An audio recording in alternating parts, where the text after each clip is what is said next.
Joyful Juneteenth celebrations are a reminder of the healing power of history lessons. So why are some trying to ban education about race?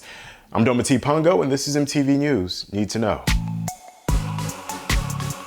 This week, Congress passed a bill to make Juneteenth a federal holiday.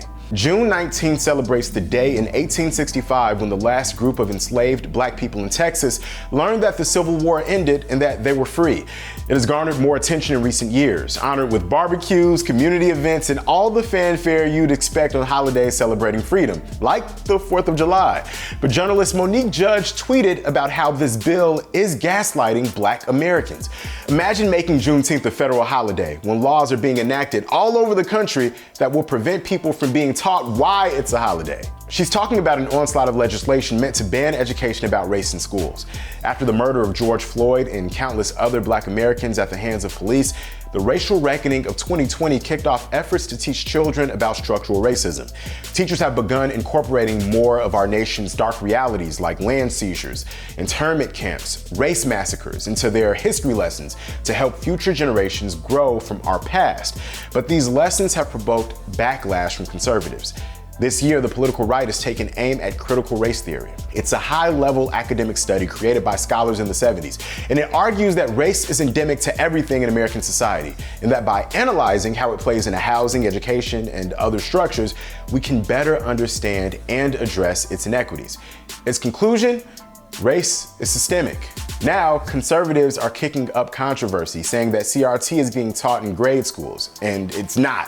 CRT is a complex college-level study that is way too advanced for the average K-12 student.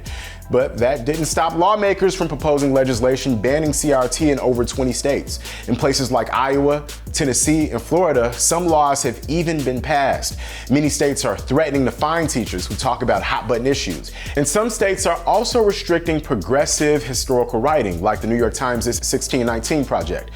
To push this agenda, they're spewing lies that CRT is teaching kids to hate America, and that it's making white kids feel guilty, and that discussing racism divides us. Gimlet media head Lydia Polgreen tweeted about conservatives' use of semantics to drum up fear. Just as fake news really means reporting I don't like, and cancel culture means accountability I don't like, CRT means any conversation about race I don't like.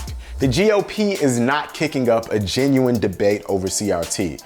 They're kicking up panic as a way to rally their base ahead of the 2022 primaries.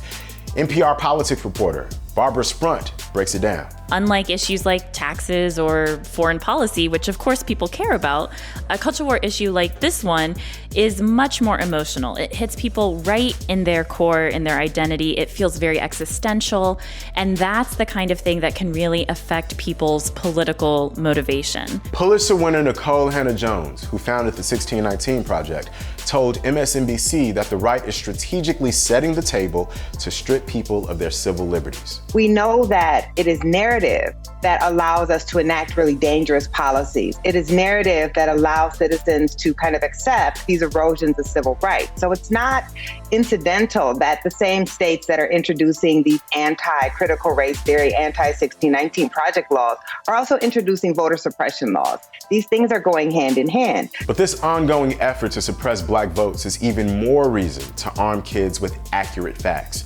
That's why several thousand teachers across the country are fighting back by signing a pledge that vows to teach young people about history and current events as they relate to race. Just as black Texans learned of their emancipation 2 years after it was written into law, Juneteenth teaches us that knowledge can quite literally be the difference between freedom and enslavement. Our country's refusal to mend its misdeeds continues to muzzle progress. But seeing the joyful celebrations for Juneteenth is a reminder that knowledge of our country's checkered past will only bring us closer to a future where we heal wounds rather than deepen them. I'm Dometi Pongo, and that's what you need to know.